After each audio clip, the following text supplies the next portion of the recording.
Speaking of which, there may be a shift in Israel's equations with the US. The Netanyahu government is under pressure. Israel is seeing its biggest protest ever, and now the government says it could be America's doing. It's quite a charge, and it came from a top aide of the Prime Minister. He's given no proof to back his claim, but he set the cat among the pigeons with this one. Let me start with a recap of what's happening in Israel. 500,000 people are out on the streets protesting. They're against the government's controversial judicial reforms. The new rules will give the Prime Minister a bigger say in picking judges. Remember, he faces cases himself. And this kind of power could give him undue influence over courts. That's what critics say, and people are protesting. Former military chiefs are warning about a possible civil war, but the Prime Minister is not willing to relent. Protesters say Israel is becoming a dictatorship and that they're out on the streets to protect democracy. Can Netanyahu survive this?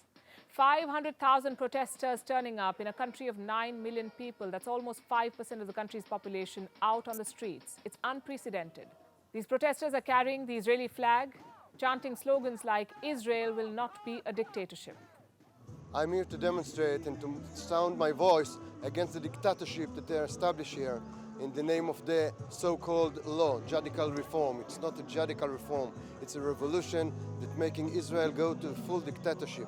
And I want Israel to stay a democracy for my kids, for my grandson that will be here, because Israel is a democracy country, and it must stay as one. It's a revolution, they say, and it sure looks like one.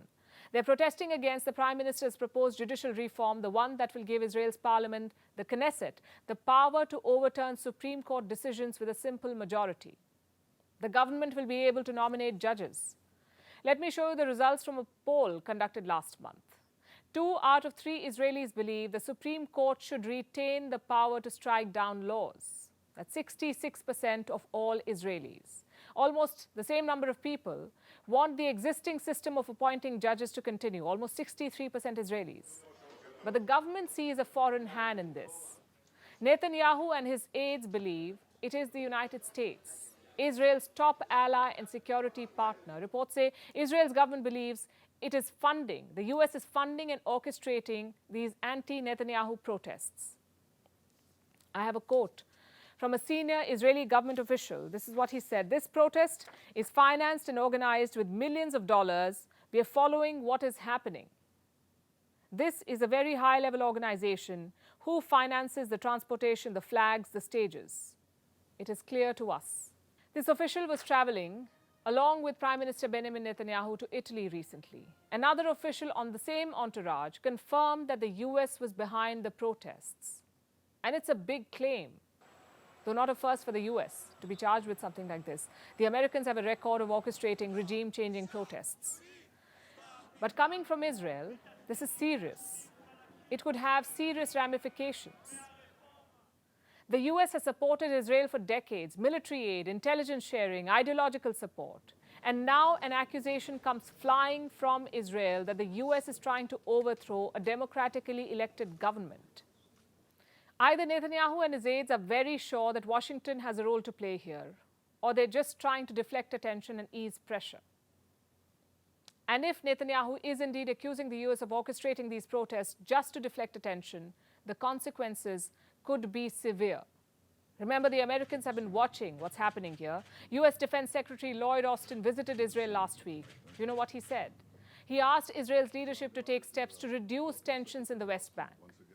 Violence has been on the rise in this region. Israel has been conducting regular raids.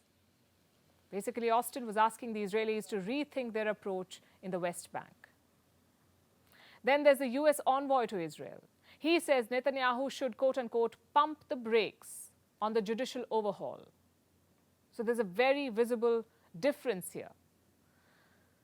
And there have been some differences for a while now. Israel's accusation has the potential to widen the rift. Prime Minister Netanyahu is caught in a very tricky position. Reservists who form the backbone of Israel's military are threatening to not serve.